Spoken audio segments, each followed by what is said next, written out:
Bendiciones, mis amados, reciban un saludo muy especial como siempre. El domingo pasado empezamos el estudio de Isaías capítulo 6 y a manera de introducción dijimos 4 cosas interesantes. Recordemos que este tema lo hemos titulado Resplandor de la Gloria de Dios.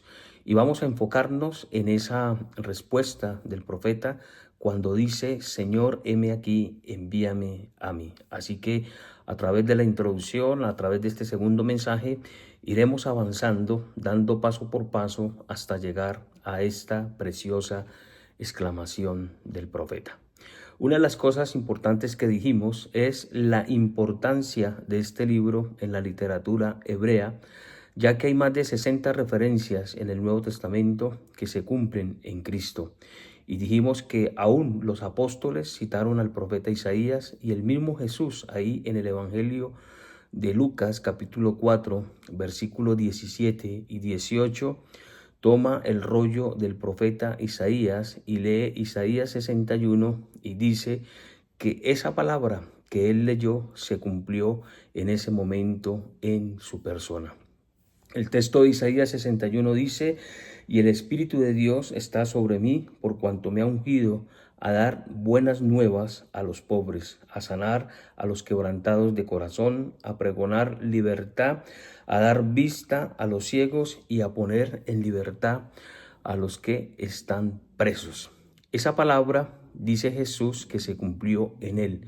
Esta declaración de Jesús causó en los religiosos y en algunos del pueblo de la sinagoga que se levantaran contra él, a tal punto que quisieron causarle daño y Jesús tiene que salir en medio de ellos. Dijimos también que es importante que nosotros miremos el contexto histórico o la situación en las que se da estas palabras del profeta a un pueblo rebelde, a un pueblo que se ha rebelado contra Dios, a un pueblo que ha dejado a Dios de lado y han seguido su propio camino. Vimos también por qué Isaías 6 no se encuentra, o la visión del llamamiento del profeta no se encuentra en los primeros capítulos, ya que una de las cosas importantes es que podemos ver que primeramente Isaías tiene que ver la necesidad del pueblo. Isaías estuvo ahí del capítulo 1 al capítulo 5, estuvo hablando la palabra de Dios y viendo la necesidad del pueblo. Y es por esto que el llamamiento y la visión del profeta no aparece en el capítulo 1, porque si hay algo que Dios quiere, es que cuando nosotros prediquemos vayamos directamente a la necesidad. Cuando Dios pone una palabra en nuestros labios, en nuestra boca, lo importante es declarar esa palabra con respecto a la necesidad que está viviendo el pueblo en ese momento. Por eso es importante, dijimos, la dirección y la guía de Dios en nuestras enseñanzas bíblicas o en nuestras predicaciones dentro de la iglesia o en algún grupo o en alguna reunión especial. Vimos también la importancia de que el profeta tuviera esta visión en cuarto lugar, ya que el deseo de Dios es que nosotros como predicadores, como herramienta, como instrumentos en sus manos, nosotros podamos también ir renovando nuestras fuerzas día a día en Él. Dijimos que no debemos conformarnos simplemente porque ya predicamos, porque ejercemos un cargo o porque pertenecemos a un ministerio en la iglesia. Por el contrario, si hay un trabajo por hacer, si Dios en su gracia, en su misericordia nos ha permitido servir, debemos cada día renovar e ir a la presencia de Dios. Debemos entender y conocer sobre lo grande y poderoso que es ese atributo de la santidad de Dios. No estamos enseñando o estamos predicando sobre una persona cualquiera o sobre un Dios cualquiera. Estamos hablando de el Dios que es poderoso sobre todas las naciones de la tierra. Más adelante miraremos algo con respecto a esto que estoy diciendo. Entonces, eso a manera de introducción lo estuvimos viendo el domingo pasado. Les invito a ir ahí al canal de YouTube de Iglesia Cristiana Monte de Jehová y poder ver el mensaje completo con referente a esta primera enseñanza. Hoy vamos a enfocarnos ya directamente en Isaías 6 y vamos a estar estudiando el versículo 1. Así que vamos a estar dispuestos con nuestra mente abierta y nuestro oído sensible a la voz de Dios, un corazón dispuesto. Dice la palabra del Señor que en el año que murió el rey Usías. Notemos lo que dice la palabra. Aquí es importante que podamos hablar un poco acerca de este rey Usías. El rey Usías aparece también como con su nombre Azarías, o sea, cuando la Biblia hace referencia de Azarías, está hablando del mismo rey Usías. Y este nombre significa, o su transliteración, su significado es Dios es mi fortaleza. Este rey gobernó durante 52 años y fue un buen rey. Durante el reinado del rey Usías, la nación alcanzó prosperidad, alcanzó salir adelante y es posible que nosotros podamos decir que se vivió una era de oro, de riqueza, de provisión y de bendición de Dios. Y la Biblia dice con referente a este profeta que él hizo todo lo recto delante de Jehová, tal y como lo había hecho su padre. Su padre era el rey Amasías. Y dice la palabra del Señor que Usías siguió el ejemplo de su padre y ante los ojos de Dios llegó a ser un buen rey. Dice la palabra, e hizo lo recto delante de los ojos de Dios, tal y como lo hizo su padre. Ahora, el rey Usías no fue perfecto, porque si hay algo que la Biblia nos enseña es que a pesar de los elogios de Dios a ciertos hombres o personajes bíblicos, estos hombres cometieron errores, fallaron precisamente porque son hombres. La Biblia nos dice, por ejemplo, de Elías, que Elías era un hombre sujeto a pasiones igual que las de nosotros y más sin embargo pues hizo a través de su oración descender la lluvia y descender fuego sobre el altar allí en el monte Carmelo. Pero Dios no oculta sus defectos o su pecado o sus pecados tal y también como lo hizo con el rey David. La Biblia dice que David era un hombre conforme al corazón de Dios, más sin embargo todos conocemos esa mancha y esos pecados que llegó a cometer David. Entonces, mis hermanos, aquí vemos una lección importante, que no hay superhombres en la Biblia. En la Biblia hay hombres común y corriente, pero hombres que al pecar o al fallar pudieron reconocer su pecado y Dios se mantuvo con ellos haciendo y obrando sus propósitos. Entonces, este rey no era un rey perfecto, aunque la Biblia declara que él hizo lo recto delante de Dios.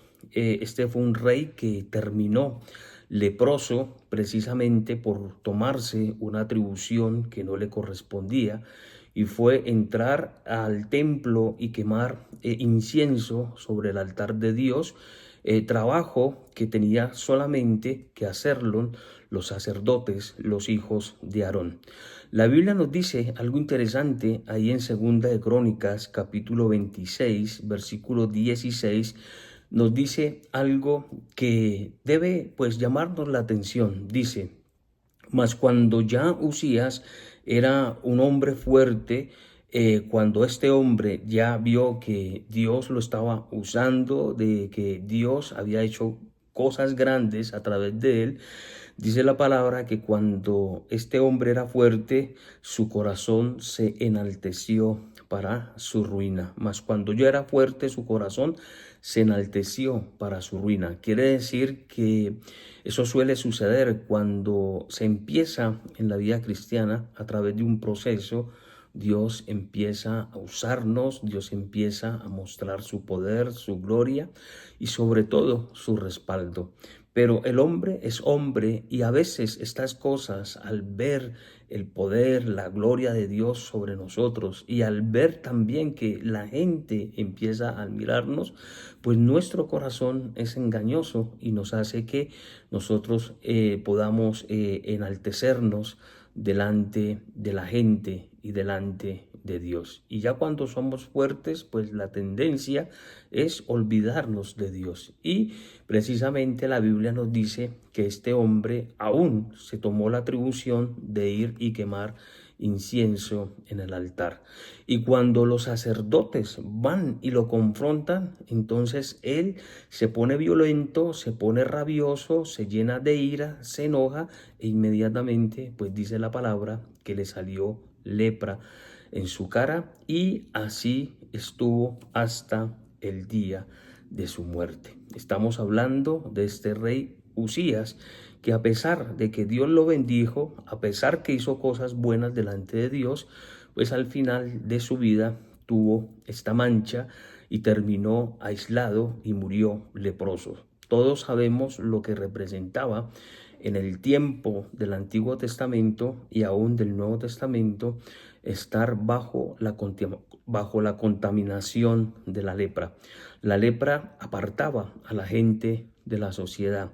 Los leprosos tenían que vivir prácticamente en cuevas, y al paso de alguna caravana de soldados o de alguien importante, de peregrinos, ellos tenían que gritar inmundo, inmundo, para que la gente supiera que ahí había gente que estaba contaminada por lepra y que era un riesgo, que era un peligro acercarse a ellos. Entonces aquí tenemos entonces en primer lugar una breve historia con referente al rey Usías. Ahora, dice en segundo lugar: vi yo al Señor sentado sobre un trono alto y sublime.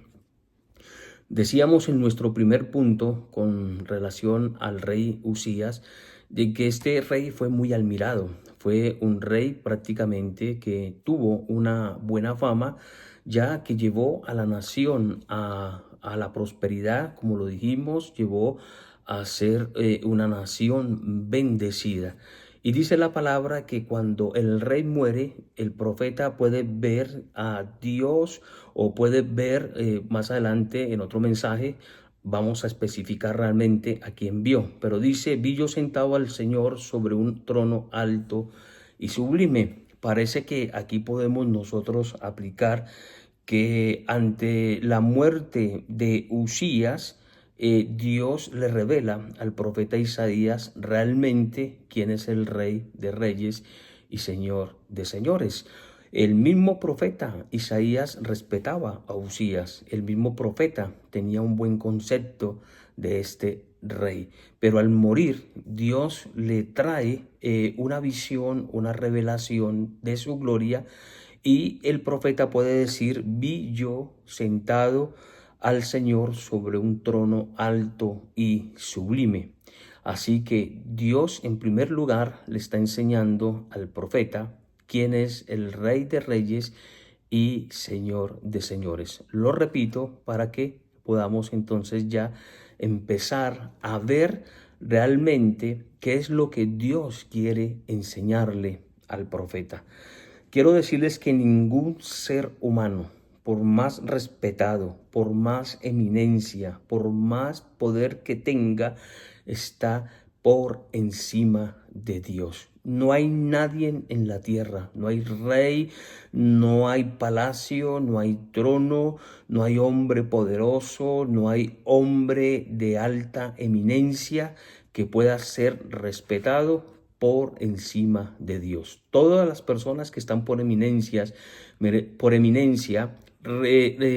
necesitan de nuestro respeto.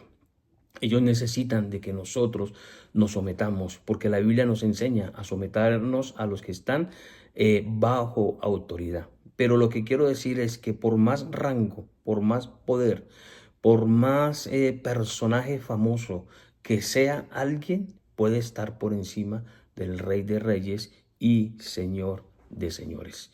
En la Biblia hubieron personas importantes, aún mismo reyes, que reconocieron a Dios por encima de todo.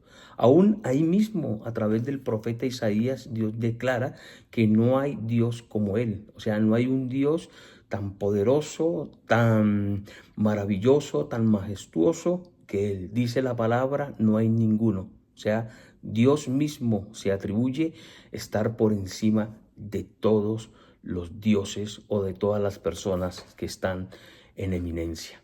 Aquí viene algo importante a mi mente y es recordar cuando Dios desata a través de este caudillo Moisés las plagas sobre Egipto. Si usted mira Éxodo capítulo 12, el versículo 12, estas plagas o estos castigos no iban dirigidos para los egipcios, sino para los dioses de Egipto, porque cada plaga iba en juicio contra los dioses que adoraban los egipcios. Ellos adoraban el río Nilo. Así que vemos que Dios les contaminó el río. La plaga de las ranas la veneraban los egipcios, las moscas. Así que nosotros podemos ver, como dice Éxodo 12:12, y ejecutaré mis juicios sobre los dioses de Egipto. Así que estos castigos fue Dios mostrando su poder por encima de estos dioses que adoraban ellos.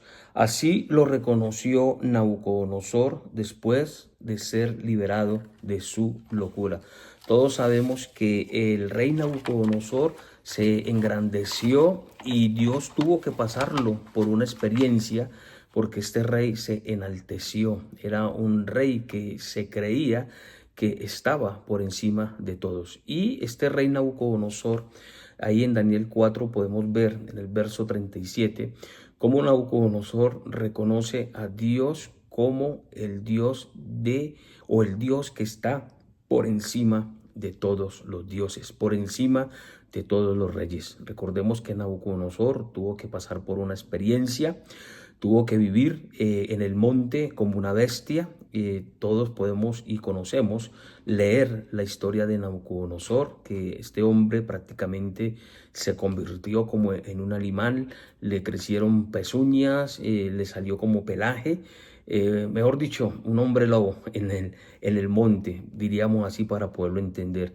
Y Nabucodonosor tuvo que pasar por esa experiencia y él reconoce ahí en Daniel capítulo 4, versículo 37, lo siguiente. Dice Nabucodonosor: yo, Nabucodonosor, alabo y engrandezco y glorifico al Rey del cielo. Note usted lo que Dios está haciendo a través de este rey.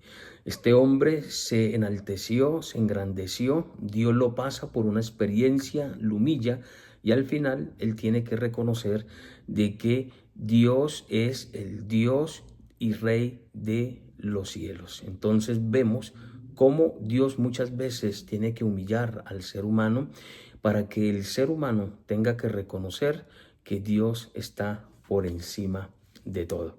Ahora, David también, cuando fue ya el rey de Israel, David dice algo interesante ahí en Primera de Crónicas 29:11. Él no se engrandeció como Nabucodonosor, él no se enalteció, su vida no se llenó de egocentrismo, sino que él pudo reconocer y ver la bondad de Dios a través de él. Él dice: tuya es, Jehová, la magnificencia, el poder, la gloria, la victoria y el honor, porque todo lo que hay en el cielo y en la tierra es tuyo, y tu reino es exaltado sobre todo. Entonces estamos viendo que el profeta está viendo al Señor sentado sobre un trono alto, grande y sublime. Y la lección que está recibiendo es que el Dios de los cielos, el Dios al que nosotros servimos, está por encima de toda eminencia, de todo poder, de toda persona que aparentemente es respetable, pero ninguno como Dios. Así que hay una lección interesante e importante en en este versículo donde dice que él vio al Señor sentado sobre ese trono. Ahora, en tercer lugar, Isaías dice: y sus faldas llenaban el templo. Aquí hay algo interesante y muy lindo o muy bonito, y es que Isaías pudo ver al Señor con vestiduras espléndidas, con vestiduras reales, y dice que sus vestiduras llenaban todo el lugar había sido lleno, esas faldas llenaban el templo.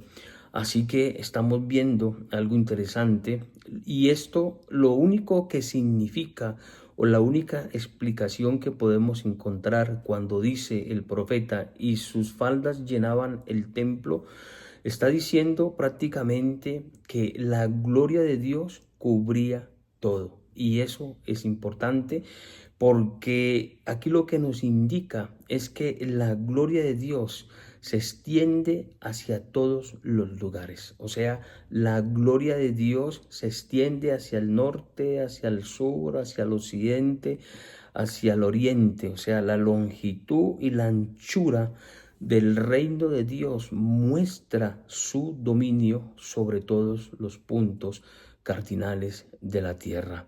Dios es el Rey y es el Señor de señores, pero su gloria abarca todos los puntos, todos los lugares, todos los sitios, por decirlo así. Así que cuando el profeta, y es interesante volver y recalcar esto, cuando él dice que sus faldas llenaban el templo, lo que indica es que su gloria se extendía sobre todo. Él está viendo la gloria de Dios en el templo, pero la gloria de Dios cubre toda la tierra. Recuerde lo que dice la Biblia: los cielos cuentan la gloria de Dios y el firmamento anuncia la obra de sus manos. Lo que quiere decir entonces aquí es que Dios se extiende y su gloria va enfocada a todos los lugares, en el cielo, en la atmósfera, en la tierra y aún de debajo